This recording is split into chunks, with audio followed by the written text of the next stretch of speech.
దేవుని పరిశుద్ధ నామానికే మహిమ కలుగును గాక. చూస్తూ ఉన్న మీ అందరికీ యేసయ్య నామంలో శుభాలు, వందనాలు తెలియచేస్తా ఉన్నా.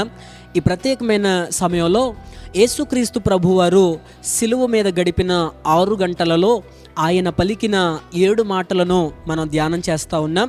ఈ సమయంలో ఆయన పలికిన 2వ మాటను ధ్యానం చేసుకుందాం.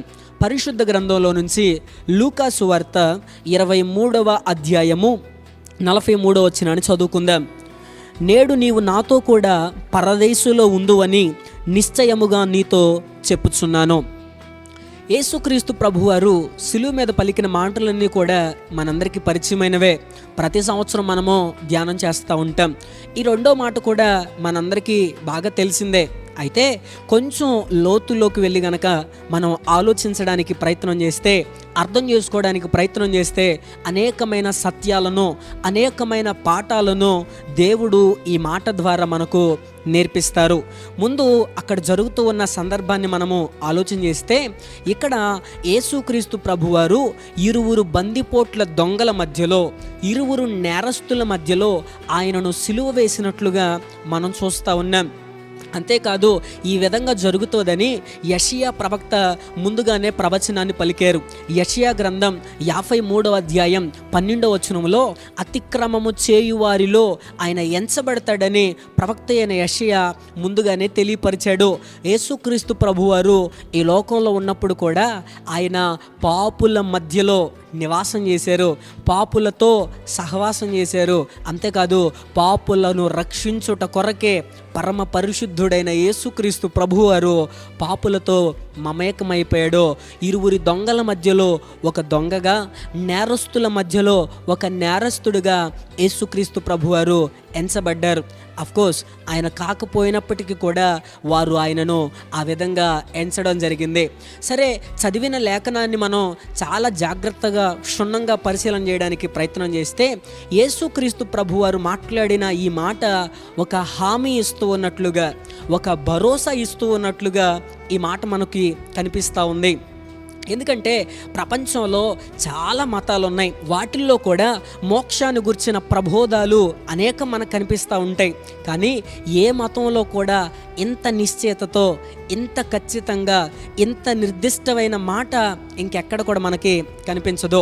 మనం ఎవరి దగ్గరికైనా వెళ్ళి ఈ పరలోకాన్ని గురించి లేదా మోక్షాన్ని గురించి మనం చర్చిస్తే, డిస్కస్ చేస్తే ఎవరు కూడా ఇంత నిశ్చయతతో కూడిన వాటి మాట ఎవరు చెప్పలేరు కూడా. ఎందుకంటే అటువంటి మాట కేవలం లోకరక్షకుడు మాత్రమే మాట్లాడగలడు. ఇంకా ఎవరు అలా మాట్లాడడానికి కూడా వీల్లేదు. మన లోకరక్షకుడు ఎవరో తెలుసా? ఆయన పరమ పరిశుద్ధుడు. ఊహలలో కూడా పాపము లేని, పాపము అంటుకొని పరిశుద్ధుడైన దేవుడు మనం ఆరాధించుచున్న యేసుక్రీస్తు ప్రభువారు. ఆయన మాత్రమే ఆ పరలోక రాజ్యాన్ని గురించి గ్యారంటీగా, నిశ్చయత కలిగి చెప్పగలిగిన వారు. వాక్యం స్పష్టంగా చెప్తా ఉంది, యేసు నామములో తప్ప మరి ఏ నామమున రక్షణ కలుగుదని. ఈ లోకంలో ఎవరైనా సరే, వారు ఎలాంటి వారైనా సరే, యేసుక్రీస్తు ప్రభువును అంగీకరిస్తే, యేసుక్రీస్తు ప్రభువును తెలుసుకుంటేనే వారు ఆ పరలోక రాజ్యాన్ని సంపాదించుకోగలుగుతారు, ఆ మోక్షానికి చేరగలుగుతారు. ఈ లోకంలో ప్రతి ఒక్కరు కూడా యేసు ప్రభువును తెలుసుకోవడానికి ఇదే అవకాశం, ఇదే మనకు సమయం. ఈ సమయం దాటిన తర్వాత మరొకసారి ఈ ఛాన్స్, ఈ అవకాశం అనేది మనకు రానే రాదు. ఇక్కడ ఉన్నప్పుడే తెలుసుకోవాలి. ఒకవేళ ఆయనను ఈ లోకంలో మనం తెలుసుకోలేకపోతే, ఒకవేళ ఈ లోకంలో మనం ఆయనను ఎరుగకపోతే, ఆ రాజ్యంలో కూడా మీరు ఎవరో నేను ఎరుగను అని యేసు ప్రభు వారు చెప్తారు.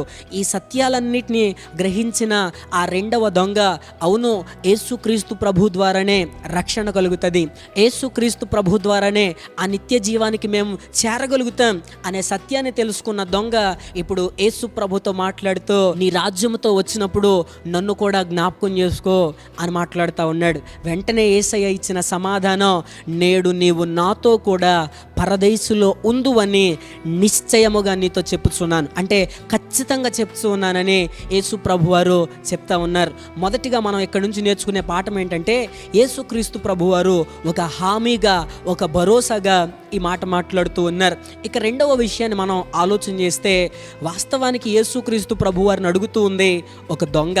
చాలా నేరాలు చేసి ఉంటాడు, చాలా మోసాలు చేసి ఉంటాడు, ఎన్నో అన్యాయాలు చేసి ఉంటాడు. అలాంటి వాడు యేసయ్యను అడిగినప్పటికీ కూడా యేసయ్య అతనిని కూడా అంగీకరించాడు.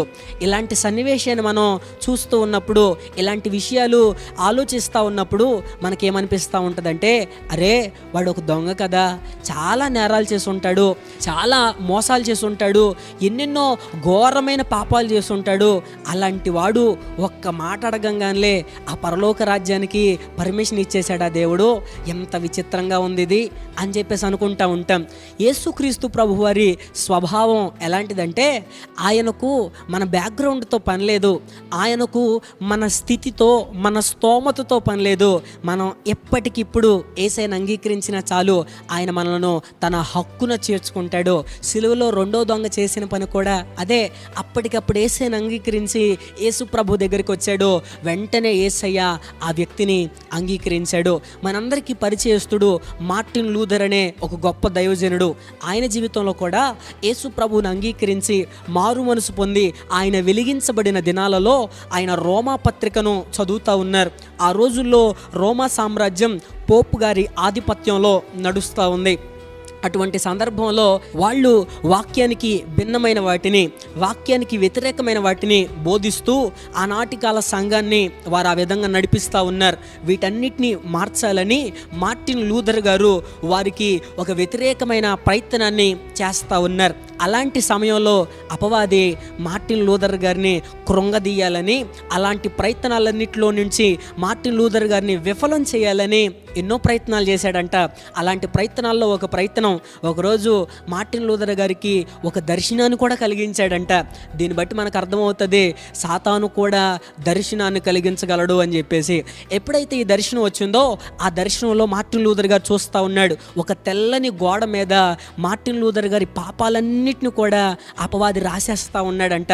రాసేసి చివరికి అంటున్నాడు, ఇదిగో మార్టిన్ లూథర్, ఇది నీ జీవితం, ఇది నీ బ్రతుకు, ఎలాంటోడు నువ్వు ఏంటి, నువ్వేంతో గొప్పోడిని అనుకుంటున్నావా, నువ్వేదో సంస్కరణ చేసేస్తానంటున్నావు, నువ్వా పోపు మీద వ్యతిరేకంగా మాట్లాడేది అని మార్టిన్ లూథర్ గారిని కృంగదీయాలని అనేకమైన ప్రయత్నాలు చేస్తూ ఉన్నాడంట. వెంటనే మార్టిన్ లూథర్ గారు తన దగ్గర ఒక ఇంక్ బాటిల్ ఉంటే ఆ ఇంక్ బాటిల్ని డైరెక్ట్గా అపవాది రాసిన మార్టిన్ లూథర్ గారి పాపాల మీదకి ఆయన అలా విసిరేసాడంట. ఎందుకు విసిరేసాడో ఆయనే చెప్తాడు ఒక అద్భుతమైన సమాధానం. ఏంటంటే, ఈ అపవాది ఎప్పుడైతే మార్టిన్ లూథర్ గారి పాపాలన్నిటినీ రాస్తా ఉన్నాడో, అదే సమయంలోనంట ఒక చెయ్యొచ్చి ఆ పాపాలన్నిటిని కూడా కొట్టేస్తున్నట్లుగా మార్టిన్ లూథర్ గారు చూశాడంట. ఇక అందుకని వెంటనే తన దగ్గర ఉన్న ఒక ఇంక్ బాటిల్ తీసుకుని దాని మీదకి విసిరేసి ఆయన ఆ సమయంలో ఒక అద్భుతమైన స్టేట్మెంట్ మాట్లాడతాడు. ఏమనంటే, అపవాది మీదకి ఇంక్ బాటిల్ విసిరేయగలిగినంత ధైర్యం ఉండాలి మనకి అని చెప్పేసి చెప్తాడు మార్టిన్ లూథర్ గారు. అసలు ఇంత ధైర్యం మార్టిన్ లూథర్ గారికి ఎక్కడి నుండి వచ్చింది, ఇంత ధైర్యాన్ని ఎలా సంపాదించుకున్నాడు మార్టిన్ లూథర్ గారు అంటే, కారణం సిలువే మార్టిన్ లూథర్ గారికి అంత ధైర్యాన్ని తీసుకొచ్చింది. సిలువలో ఉన్న ఆ సందర్భంలో కూడా మనం చూస్తే, ఆ రెండవ దొంగ అడిగినప్పుడు అతని బ్యాక్గ్రౌండ్ ఏంటి, అతని డీటెయిల్స్ ఏంటి అని యేసు ప్రభు వారు అడగలేదు.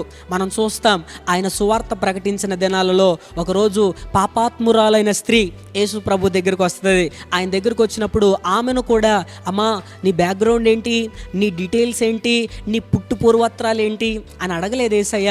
వాస్తవానికి డీటెయిల్స్ కావాల్సింది మనుషులకే, వాటిని తీసుకొచ్చి సోషల్ మీడియాలో పెట్టేది కూడా మనుషులే. కానీ దేవుడు అలాంటి పని చేయరు.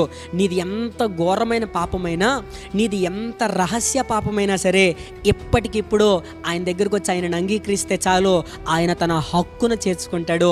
ఎందుకంటే దేవునిలో ఉన్న గొప్ప స్వభావం ఏంటంటే, ఆయన నిన్నుగా అంగీకరిస్తాడు, నిన్నుగా ప్రేమిస్తాడు. సిలువలో ఉన్న రెండో దొంగ జీవితంలో జరిగింది కూడా అదే. సహజంగా మానవులుగా మనం ఎలా కోరుకుంటూ ఉంటామంటే, మనలను మనగా అంగీకరించాలని అంగీకరించేవాళ్ళు, మనలను మనగా ప్రేమించేవాళ్ళు కావాలని ఆశపడతా ఉంటాం. ఈ లోకంలో సహజంగా కొన్నిసార్లు మనమే యాక్సెప్ట్ చేసుకోలేని పరిస్థితులు కూడా ఎదురవుతూ ఉంటాయి. కొన్నిసార్లు అనుకుంటా ఉంటాం, మా పక్కింటి వాడి హైటు నాకుంటే బాగుంటుంది, మా ఎదురింటి వాడి ఫేస్ ఉంటే బాగుంటుంది అని చెప్పేసి ఆలోచన చేస్తూ ఉంటాం. కొన్నిసార్లు ఎందుకు నేను ఎలా పుట్టానేంటి, నేను ఎలా ఉన్నానేంటి అని అనుకుంటూ ఉంటాం. కానీ యేసుక్రీస్తు ప్రభువు వారిలో ఉన్న లక్షణం ఏంటంటే, మనం ఎలా ఉన్నా, మన క్యారెక్టర్ ఎలాంటిదైనా, మన పాత జీవితం ఎంత రోతదైనా సరే ఆయనకు అవన్నీ అనవసరం. ఇప్పటికిప్పుడు వాటినన్నిటినీ మనం విడిచిపెట్టి ఆయన దగ్గరకు వస్తే చాలు, ఆయన ఎప్పటికీ మనల్ని అంగీకరించడానికి సంసిద్ధంగా ఉన్నాడు. అదే మన ప్రభు అయిన యేసుక్రీస్తు వారిలో ఉన్న గొప్ప లక్షణం. మరొక పాఠాన్ని కూడా ఈ సందర్భంలో మనం నేర్చుకోవచ్చు. ఏంటంటే, యేసుక్రీస్తు ప్రభు వారు సిలువలో ఉన్న రెండవ దొంగతో నీ పాపాలన్నీ క్షమించబడినవి అని చెప్పలేదు, లేదా నేను ఇప్పుడే పరలోకానికి పంపించేస్తున్నాను అని కూడా చెప్పలేదు. యేసయ్య చెప్పిన మాటలు చాలా భావం కలిగినది, చాలా అర్థం కలిగినది. వాస్తవానికి యేసయ్య చాలా తక్కువ మాట్లాడతారు, కానీ మాట్లాడిన మాటలు కూడా చాలా వెయిట్ కలిగినవి, చాలా శ్రేష్టమైనవి. ఇక్కడ మాట్లాడుతున్న మాట, నేడు నీవు నాతో కూడా పరదైసులో ఉందువని నిశ్చయముగా నీతో చెప్పుచున్నాను. వాస్తవానికి రెండవ దొంగ అడిగిందేంటి? యేసు, నీవు నీ రాజ్యముతో వచ్చినప్పుడు నన్ను కూడా జ్ఞాపకం చేసుకో అని. నేను అంటాను, బహుశా యేసుక్రీస్తు ప్రభు వారి గురించి ఆ దొంగ ముందుగానే వినుంటాడు. యేసయ్య మరలా వస్తాడు, ఆయనను నమ్ముకున్న వారందరినీ రెండవ రాకడలో తీసుకెళ్తాడనే సత్యాలు తెలుసుండొచ్చు. వాటిని బట్టే ఇప్పుడు అడుగుతా ఉన్నాడు, నీ రాజ్యంతో వచ్చినప్పుడు నన్ను కూడా జ్ఞాపకం చేసుకో అని. కానీ యేసయ్య ఇచ్చిన సమాధానం అసలు చాలా అద్భుతమైంది. ఆయన ఇచ్చిన సమాధానం, అయ్యా అప్పుడు జ్ఞాపకం చేసుకోవడం కాదు, నేను ఇప్పుడే, రైట్ నౌ, ఈ సమయంలోనే నేను నిన్ను జ్ఞాపకం చేసుకుంటాను అని చెప్పారు. యేసయ్యలో ఉన్న ఒక శ్రేష్టమైన లక్ష్యం ఏంటంటే, మనము ఆయన దగ్గరకు వచ్చిన రోజే మనల్ని ఆయన అంగీకరిస్తారు, ఆ గొప్ప రక్షణను మనకిస్తారు. ఇంకొక సత్యాన్ని కూడా మనం తెలుసుకోవచ్చు. ఆయన చెప్తా ఉన్నారు, నేడు నీవు నాతో కూడా పరదేశంలో ఉంటావు, నాతో కూడా ఉంటావు. నిజంగా ఇది ఎంత ఆదరణతో కూడిన మాట, ఎంత ధైర్యపరిచే మాటగా మనకు కనిపిస్తూ ఉంది. క్రైస్తవునికి మరణం అంటే ఎందుకు భయం ఉండదో తెలుసా? క్రైస్తవుడు మరణాన్ని సంతోషంగా ఎందుకు ఆహ్వానించగలుగుతాడో తెలుసా? ఆ పరలోక రాజ్యంలో దేవుడిచ్చే ఆదరణ, దేవుడిచ్చే ఆ నిశ్చయత చాలా గొప్పవే. అందుకనే అంత ధైర్యంగా స్వీకరించగలుగుతారు. ఒకవేళ క్రీస్తుతో మనకు సహవాసం లేకపోతే, ఫెలోషిప్ విత్ క్రైస్ట్ మనకు లేకపోతే మరణం చాలా భయంకరంగా ఉంటుంది. ఈ లోకంలో మనం కొన్నిసార్లు అందరూ మనకు కావాల్సిన వాళ్ళంతా మన చుట్టూ ఉన్నప్పుడు కూడా కొన్నిసార్లు మనం ఒంటరితనాన్ని ఫీల్ అవుతూ ఉంటాం. కానీ పరలోక రాజ్యంలో అలా ఒంటరితనం ఫీల్ అవ్వడానికి అవకాశం లేదు. అక్కడ ఎప్పుడు కూడా సంతోషంగానే ఉంటుంది. అక్కడ ఒంటరితనానికి అవకాశం లేదు. అంతేకాదు, అక్కడ బోర్ కొట్టే ఛాన్స్ కూడా లేదు. ఆ సంతోషం అలా యుగ యుగాలు అలా ఉంటూనే ఉంటుంది.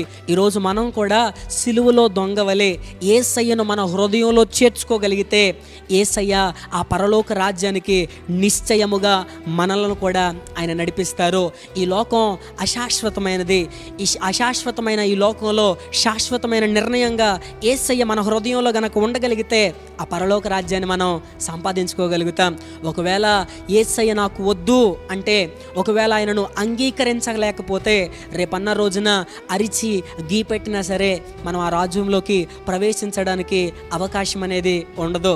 ఈరోజు ఒక అద్భుతమైన పాఠాన్ని ఈ రెండవ మాట ద్వారా మనము నేర్చుకోగలుగుతా ఉన్నాం.